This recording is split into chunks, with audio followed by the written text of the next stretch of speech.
saya mau bahas sedikit gitu ya terkait dengan gimana sih cara menulis esai. Misalnya kalau mau daftar beasiswa atau ikut fellowship ya. Hari ini mungkin waktu saya tidak terlalu banyak gitu ya untuk menjelaskan ini. Jadi nanti kita akan lebih fokus di tanya jawab saja gitu ya. Sembari menjawab pertanyaan dari Kak Syahrul tadi terkait dengan CV seperti itu. Jadi nanti kita akan memberikan dua perspektif yang berbeda, bagaimana saya memberikan perspektif terkait dengan CV saya, kemudian Kak Syahrul seperti apa, lalu saya menjelaskan tentang esai, versi saya seperti ini, nanti versi Kak Syahrul seperti apa. Untuk saat ini, mungkin metode saya tidak seperti Kak Syahrul yang membuat jadi dua arah. Untuk sesi pertama, saya coba untuk satu arah dulu, biar teman-teman semuanya dapat gambaran gitu ya, seperti apa seharusnya membuat sebuah esai seperti itu. Em, Sebelum kita maju ke materi, saya memperkenalkan diri dulu. Nama saya Kurniawan Eka Putra, biasa dipanggil Ong. Saya saat ini sebagai seorang dosen di program studi bioteknologi di Universitas Teknologi Sumbawa di NTB. Kenapa saya mencoba untuk memberikan materi terkait dengan esai gitu ya? Saya ingin berbagi beberapa pengalaman. Ini beberapa pengalaman yang saya ingat. Saya adalah awardee LPDP tahun 2019 dan lanjut studi S2 di Wageningen University and Research di Belanda. Kemudian saya juga terpilih sebagai perwakilan atau delegasi untuk Waisili Academic Fellowship program Winter tahun 2016 yang diselenggarakan oleh Kementerian Luar Negeri Amerika Serikat dan kegiatannya di Arizona State University di Amerika. Kemudian saya juga terpilih untuk ikut Waisili Youth Theory Camp. Jadi ini sebuah eh, camp atau pelatihan singkat gitu ya 1 minggu untuk para pemimpin-pemimpin muda di Indonesia gitu yang diadakan oleh US Embassy. Saat itu pematerinya dari eh, kalau tidak salah dari NUS kalau tidak salah dari National University of Singapore. Seperti itu ya. Kemudian terkait dengan esai gitu ya. Sebenarnya esai itu seharusnya seperti apa sih gitu ya. Esai dalam perspektif saya, esai ini ibaratnya sebuah eh, cara kita untuk mempromosikan diri kita. Jadi esai atau dalam beberapa aplikasi yang lain menyebutnya sebagai personal statement gitu ya, adalah sebuah dokumen atau sebuah tulisan yang formal gitu ya, harus singkat, padat dan jelas karena ada standarnya, biasanya 250 atau 500 biasanya. Kemudian harus dijelaskan secara detail, ya, dengan baik dijelaskan, dan isinya harusnya berdasarkan bukti-bukti yang sudah dilakukan. Artinya, kita harus menyediakan berbagai pencapaian-pencapaian yang sudah dilakukan sebelumnya. Jadi tujuannya adalah, tujuan utamanya, itu sebenarnya mempromosikan diri kita ya. Mempromosikan diri kita atau potensi kita agar kita dipilih oleh para panelis atau para penilai atau interviewer seperti itu. Nah, komponen utamanya seperti apa? Nah, jadi kalau di beberapa event kalau saya ngisi materi terkait dengan SI, yang saya selalu fokuskan untuk diisi adalah kita harus menjelaskan apa yang kita lakukan di masa lalu, apa yang kita sedang kerjakan, dan apa yang akan kita lakukan di masa depan. Seharusnya untuk sebuah esai yang lebih oke gitu ya, harusnya segaris gitu ya. Satu tema gitu, apa yang dilakukan di masa lalu, kemudian apa yang dikerjakan sekarang, dan apa rencana ke depannya ya, yang direfleksikan dari apa yang kita lakukan saat ini. Seharusnya sama. Lalu bagaimana kalau misalnya berbeda? Ternyata saya ingin tujuannya berbeda. Nah, dalam sebuah penilaian gitu ya yang saya lihat dari teman saya yang ikut wawancara beasiswa atau fellowship, yang perlu diperhatikan adalah kalau misalnya kita ingin menyampaikan sesuatu yang cukup berbeda dari apa yang kita lakukan sekarang dengan apa yang dilakukan nanti, itu harus ada em, harus ada hal-hal yang memperkuat pernyataan tersebut. Misal, saat ini saya misalnya bekerja di bidang ini, kemudian saya sudah diterima pada bidang yang lain, dan ke depannya saya mau fokus kepada bidang tersebut. Nah, itu kan berbeda ya. dua hal yang berbeda, saat ininya berbeda, kemudian masa depannya berbeda, tetapi harus mendukung karir, ya, harus mendukung karir, atau harus mendukung potensi daerah. Nah, kayak gitu-gitu biasanya. Pertimbangannya seperti itu. Dan semua yang kita tulis itu haruslah menjawab mengapa mereka harus memilih saya. Ya, semua yang kita tulis, apa yang kita tuliskan dalam esai harus menjawab sebuah pertanyaan, mengapa orang tersebut harus memilih saya, seperti itu. Jadi harus detail ya, harus detail diceritakan seperti apa yang sudah dikerjakan, dan intinya adalah kita mempromosikan diri kita agar orang tersebut memilih kita, seperti itu. Ada beberapa hal yang bisa menjadi tips dan trik yang paling umum gitu ya, yang paling umum yang bisa saya sarankan kepada teman-teman semua kalau misalnya mau mendaftar atau membuat esai. Yang pertama, harus menyesuaikan isi dari esai ya, isi dari esai sesuai dengan em, nilai-nilai atau tujuan dari pemberi beasiswa. Ya, jadi kita harus menyesuaikan esai kita dengan nilai-nilai yang dimiliki oleh pemberi beasiswa. Nanti saya sampaikan ketika kita menganalisis beberapa website gitu ya. Kemudian harus menjawab pertanyaan yang diberikan oleh panitia ya. Biasanya beberapa aplikasi mereka meminta untuk menuliskan sesuatu ya. Jadi ada guideline-nya, ada beberapa hal yang harus ditulis. Nah, itu kita harus menjawab pertanyaan itu ya. Jadi nggak boleh ngalur ngidul sepanjang mungkin, itu tidak bukan suatu hal yang bagus gitu ya, ketika menjawab sesuatu itu panjang lebar itu bukan bukan itu poinnya ya. Tetapi kita harus stick to the point, harus menjawab pertanyaan yang diberikan oleh si panitia ya. Kemudian harus menjelaskan secara detail dan jelas apa saja potensi kita gitu ya, apa saja kekuatan kita gitu ya, atau hal-hal lain yang cukup potensial di dalam diri kita, seperti misalnya kepemimpinan gitu ya, paling sering dilihat, kemudian kemampuan bahasa biasanya itu sering dilihat, atau kemampuan atau manajemen proyek ya, bagaimana kita aktif dalam sebuah diskusi atau aktif dalam sebuah organisasi, atau bagaimana kita menginisiasi sebuah proyek. Nah, itu biasanya menjadi nilai-nilai penting gitu ya. Kemudian jelaskan perjalanan akademik atau perjalanan profesional di pekerjaan gitu ya, yang menceritakan tentang apa yang dilakukan di masa lalu, apa yang sedang dikerjakan sekarang, dan rencana masa depannya seperti apa. Dan harapannya itu harus misalnya sejalan gitu ya, sejalan kayak gitu. Lalu sederhananya kita harus memposisikan pemberi beasiswa sebagai seseorang yang akan membantu kita untuk mencapai masa depan kita, ya. Jadi kita harus memasang itu dalam benak kita gitu ya, bahwa ketika kita mendaftar sebuah beasiswa atau fellowship, kita harus memposisikan mereka sebagai seseorang yang nantinya akan membantu kita mencapai masa depan kita atau membantu goals kita, seperti itu. Itu yang mereka inginkan. Nah, sehingga karena mereka akan bantu kita mencapai apa yang kita harapkan gitu ya, sehingga mereka itu akan mengisi sebuah gap atau kesenjangan atau kekurangan yang kita miliki saat ini. Nanti mereka akan mengisi gap itu sehingga kita akan bisa mencapai tujuan kita dengan bantuan mereka, seperti itu. Dan juga harus menyampaikan ya, ya. Kemudian ada yang terakhir, sekarang kan lagi zaman AI ya. Eh, Gimana kalau misalnya buat pakai AI? Nah, saya bukan penganut yang 100% harus mengurangi AI, tidak gitu ya. Alangkah baiknya jika membuat personal statement dibuat lebih personal ya. Personal itu dalam artian kita yang menulis sendiri, kita yang menceritakan sendiri alurnya seperti apa. Kemudian kita mencoba minimal ya bahasa Indonesianya. Nanti menggunakan AI untuk menerjemahkan juga nggak masalah.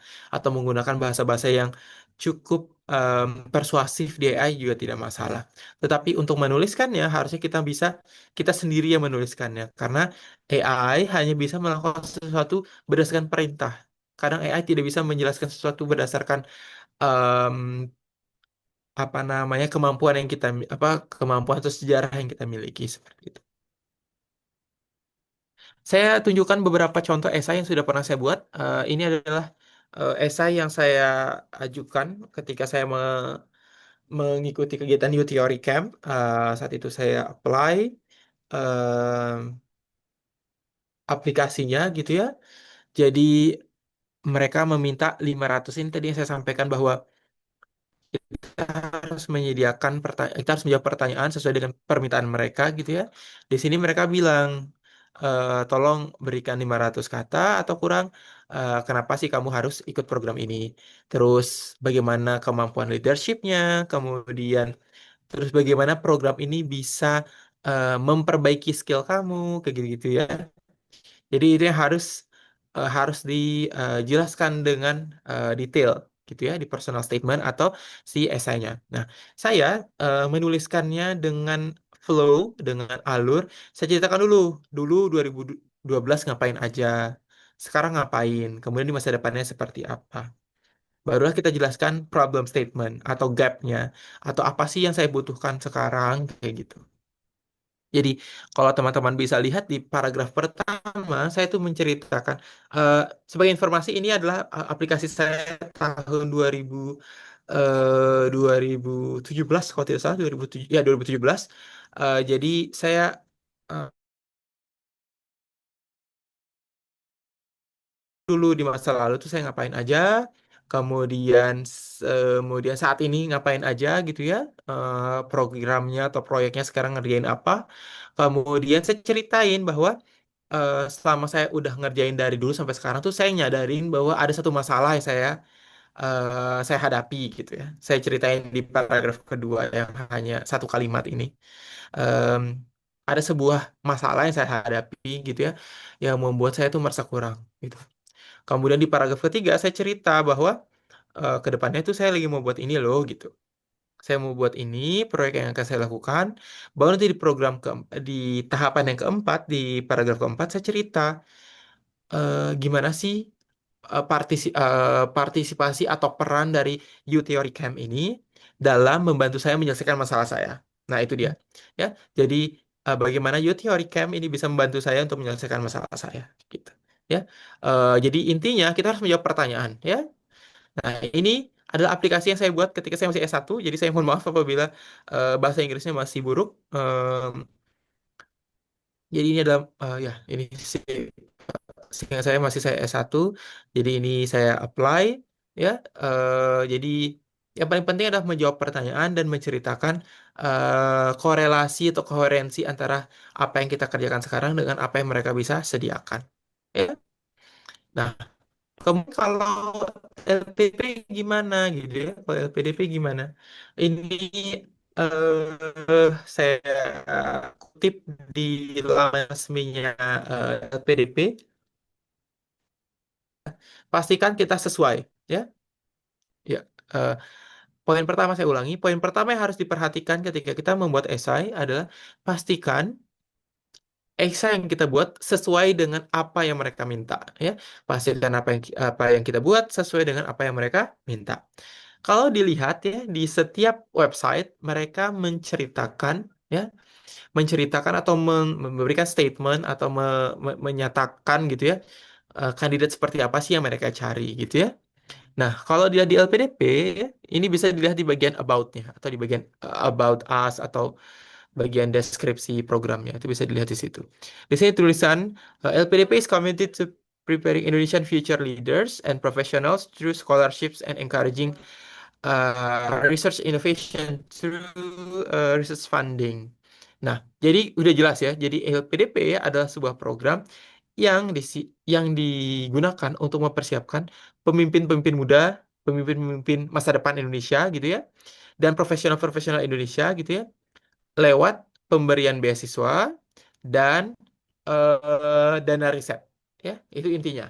Nah, Sehingga ketika teman-teman membuat esai untuk LPDP, yang harus diperhatikan adalah ada tiga hal. Ya, ada tiga hal. Yang pertama, leadership. Ya, leadership tuh harus sekali ditonjolkan dalam aplikasi LPDP. Kenapa? Karena LPDP ini adalah beasiswa khusus untuk pemimpin muda Indonesia. Kalau kita lemah dalam menunjukkan seberapa bagus kita dalam memimpin atau seberapa bagus kita dalam menginisiasi sebuah hal, maka maka SIPDP kita bisa dibilang lemah juga, ya. Jadi harus menunjukkan seberapa kuat, ya, leadership experiences kita, ya, atau bagaimana kita menginisiasi sebuah proyek, ya. Itu juga menunjukkan skill leadership meskipun kita bukan sebagai ketua, ya. Kemudian yang kedua, LPDP adalah sebuah beasiswa yang research oriented. Bisa dilihat di sini bahwa mereka memberikan dana riset dan inovasi gitu-gitu, ya. Jadi sudah selayaknya kalau misalnya untuk LPDP kita harus memberikan inisiatif-inisiatif kita atau ide-ide riset, ya. Terus gimana kalau misalnya orang-orang dari ASN yang non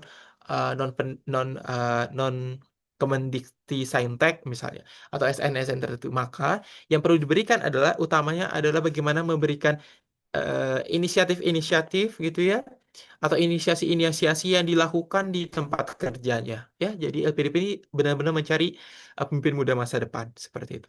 Kemudian ada tambahan. Indonesia saat ini, ya, dari apa yang sudah disampaikan oleh Presiden Prabowo dan pemerintah pada umumnya, bahwa Indonesia saat ini bergerak ke arah STEM, ya.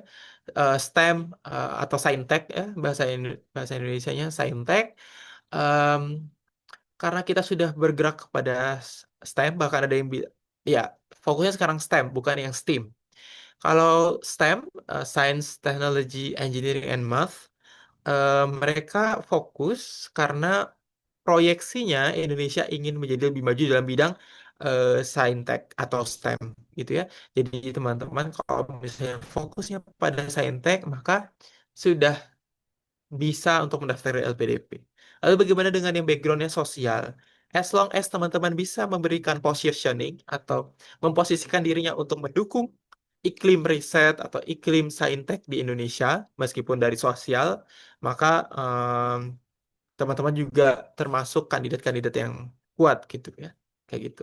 Itu kalau LPDP. Jadi beda, saya again gitu, ya, beda-beda. Setiap pemberi beasiswa itu berbeda-beda. Kalau tadi teman-teman lihat di Youth Theory Camp, mereka fokus pada bagaimana seorang pemuda gitu, harus pemuda, ya, harus di bawah 26 tahun, eh, memberikan visi menjadi seorang pemimpin dan menjalankan proyek atau menjalankan inisiasi seperti itu dan berdampak, ya, harus ada dampaknya bagi masyarakat.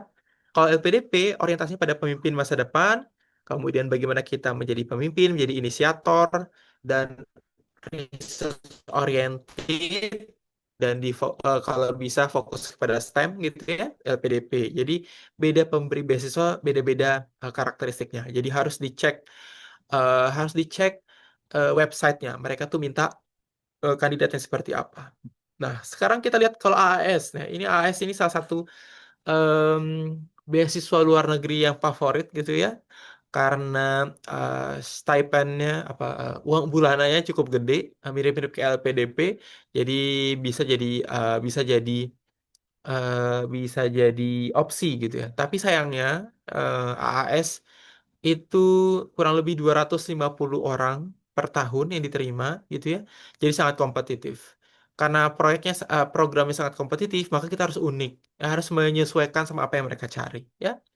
Kalau kita buka di website AAS, AAS itu adalah sebuah program beasiswa yang long term, artinya untuk S2 atau S3 gitu, ya, yang em, diberikan, ya, atau dikeluarkan oleh Department of Foreign Affairs and Trade. Jadi ini oleh Kementerian Luar Negeri dan perdagangannya Australia, gitu, ya. Tujuannya apa, ya? Tujuannya adalah berkontribusi dalam pengembangan kebutuhan Australia, ya, Australia dan negara-negara partnernya gitu, ya, dalam hubungan yang bilateral kayak gitu. Nah, kalau sudah melihat hal yang seperti itu, artinya kita harus fokus ke eh, mencari konten-konten, bukan mencari konten, tapi kita harus fokus pada apa saja fokus kerjasama dari Indonesia dengan Australia. Nah, maka kalau mau daftar AAS, kita harus fokus ke situ.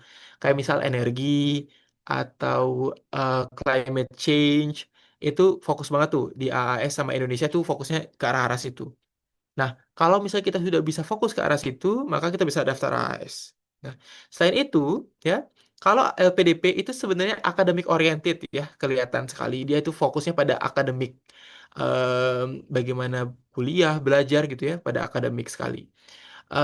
Kalau LPDP juga research oriented dan academic oriented, sedangkan kalau pada AS itu professional atau career oriented, ya beda dia. Jadi kalau sebagai seorang misalnya kayak case-nya saya sebagai dosen, kalau daftar LPDP maka yang saya tunjukkan adalah bagaimana saya memimpin sebuah inisiasi, membuat research group, atau misalnya membuat research, memulai sebuah riset, atau misalnya bagaimana performa saya di kampus atau riset saya sudah sejauh mana, publikasi saya sejauh mana gitu ya. Tapi kalau pada AAS dengan perspektif saya sebagai dosen ya, saya harus melihat bagaimana perkembangan karir saya. Nah, gitu ya. Kalau AAS itu berbeda. Jadi bagaimana perkembangan saya sebagai dosen. Jadi yang dilihat sebagai saya sebagai dosen berarti karir saya sebagai dosen yang harus diingat adalah pengajaran, kemudian pengabdian, penelitian. Maka saya harus fokus pada ketiga hal ini. Bagaimana saya menceritakan terkait dengan pengajaran saya, menceritakan tentang penelitian saya, gitu ya. Tentunya harus disesuaikan dengan hubungan kerjasama bilateral Indonesia dengan Australia. Nah, itu dia. Ya, jadi harus mempertimbangkan apa saja yang menjadi fokusnya pemberi beasiswa seperti itu.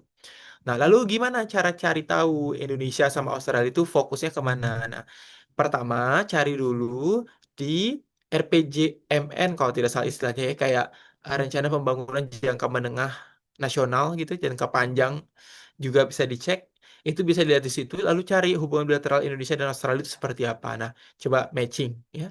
Nah, memang kalau daftar beasiswa yang kompetitif seperti AAS, tidak semua bidang itu bisa kompatibel ya, tidak semua bidang bisa cocok seperti itu. Dan ada hal yang cukup bisa di highlight gitu ya, bisa di garis bawahi kalau dari beasiswa AAS adalah sekarang AAS tuh fokus kepada GETSI ya. GETSI itu saya lupa kepanjangannya, tapi intinya adalah kita harus fokus pada, apalagi kalau misalnya apply-nya adalah perempuan, kemudian perempuan atau disabilitas, atau orang-orang yang termarginalize, orang-orang yang tidak mendapatkan akses yang baik gitu ya, atau orang-orang yang tertindas kayak gitu, atau ya pokoknya golongan-golongan yang em, tertindas kayak gitu-gitu, itu fokusnya AS. Jadi kalau misalnya fokusnya ke arah sana ya, entah topiknya atau kita memiliki background Getsi gitu ya, maka daftar AS itu adalah sebuah privilege atau sebuah opsi yang bisa dipertimbangkan dengan matang seperti itu.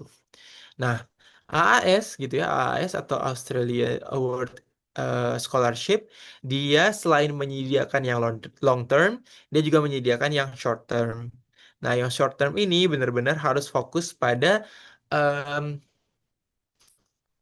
kapasitas kita sebagai profesional ya, kayak ini misalnya. Yang ini kayaknya short course di bidang peternakan sepertinya.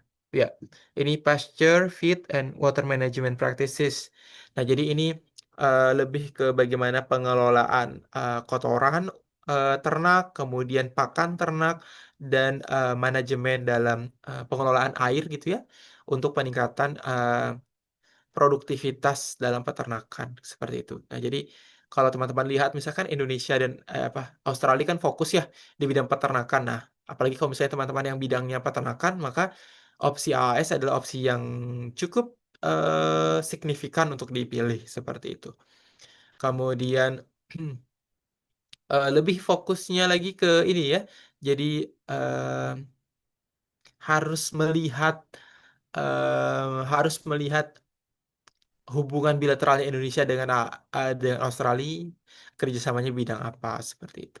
Itu sih kalau kalau AS ya. Kemudian saya rasa Demikian untuk materi singkat saya hari ini. Ya, sesingkat-singkatnya kayak 24 menit gitu ya. Jadi yang ingin saya sampaikan adalah mendaftar sebuah beasiswa atau fellowship itu adalah perjalanan panjang seperti maraton ya dan penuh persiapan. Kalau misalnya mau daftar untuk tahun ini, misalnya anggaplah aplikasinya buka bulan 6, maka kita harus mulai dari sekarang untuk mempersiapkannya. Seperti itu. Yang pertama, kemudian yang kedua adalah jadilah unik ya. Jadi unik, unik dalam artian yang dalam membawa karya. Kita tuh membawa sebuah gap yang tidak ditemukan solusinya kah? Nah, seperti itu. Dan tunjukkan potensi kita, punya potensinya seperti apa, dan pastikan harus sesuai dengan apa yang mereka persyaratkan. Seperti itu. Itu dari saya, demikian presentasi dari saya. Terima kasih. Kita mungkin masuk ke sesi tanya jawab ya, Kak Syahrul ya.